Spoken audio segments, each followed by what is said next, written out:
안녕하십니까. 유방외과 전문의 이양민입니다. 여러분들은 혹시 귀지가 이렇게 바삭바삭하게 나오시나요? 아니면 젖어서 이렇게 나오시나요? 제가 오늘 이걸 여쭤보는 이유는 귀지가 젖은 귀지가 나오시는 분들은 유방암의 가능성이 높다라는 얘기가 한때 나왔었어요. 그래서 아직도 그런 얘기들이 가끔씩 나오는 걸로 알고 있는데 오늘은 그 내용에 대해서 좀 말씀을 드릴까 합니다.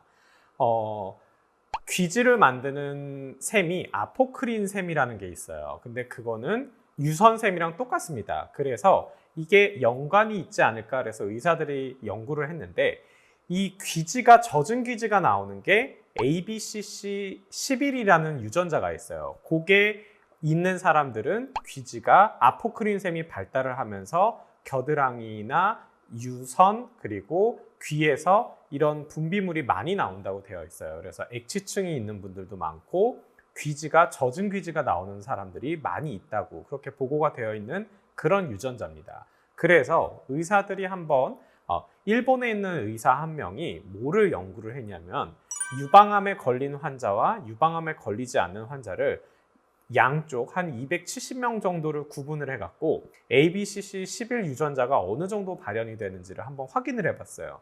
그랬더니 유방암에 걸린 환자들 군에서 ABCC11 유전자 발현이 훨씬 더 높았다라는 거죠.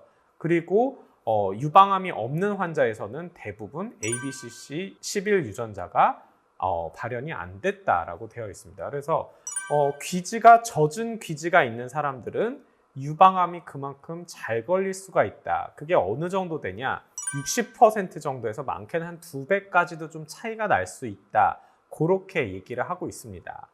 실제로 있는 연구입니다. 그래서 내가 만약에 귀지가 젖은 귀지가 나온다? 그러면 ABCC11 유전자가 발현이 잘 될 수 있고 그것으로 인해서 유방암 위험성이 조금 올라갈 수 있다 정도로 생각을 하시면 돼요. 그러면 이제 사실 제가 이 영상을 찍으면 다들 귀지를 파보고 만약에 젖은 귀지면 나 유방암 걸리는 거야 이렇게 걱정들을 하실 텐데 제가 그럴까봐 이 영상을 찍을까 잠깐 고민을 하긴 했어요. 근데 아닙니다. 젖은 귀지가 있다고 무조건 유방암에 잘 걸리는 건 아니에요.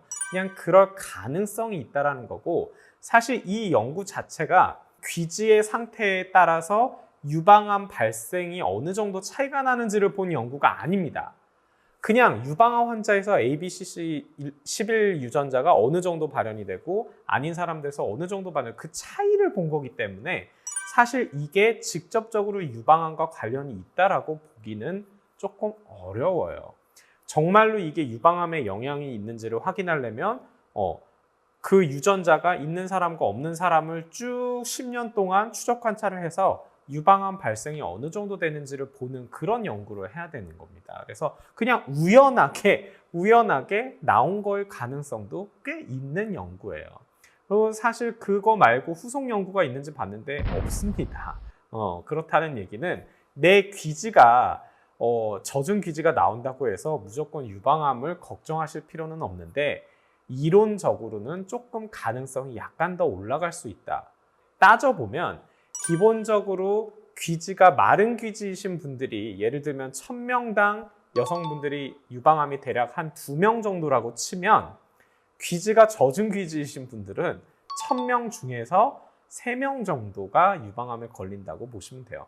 그 정도의 차이밖에는 안 됩니다. 그래서 그 정도의 수치면은 의사들은 크게 의미가 없구나라고 얘기를 하는 정도의 수치이기 때문에 너무 걱정 안 하셔도 됩니다. 아셨죠? 근데 내가 귀지가 원래 이렇게 마른 귀지였는데 어느 날 갑자기 젖어서 나온다. 이건 뭐냐? 뭐 중이염이든지 아니면 최근에 뭐 목욕탕이나 수영장을 갔다 오셨다든지 아니면 최근에 운동 같은 걸 해서 땀이 많이 나서 좀 고기가 젖었다든지 이런 거를 생각해 보셔야지 나 유방암 걸린 거 아니야? 그러고 유방암 검사를 막 허겁지겁 받으실 필요는 없을 것 같습니다. 그런 내용도 아니고요. 아셨죠? 그래서 여러분들께 오늘은 가볍게 귀지와 유방암이 과연 관계가 있을까에 대해서 말씀을 드렸고 너무 걱정하지 마시라 이렇게 결론 지으면서 오늘 영상 이것으로 마치도록 하겠습니다. 감사합니다.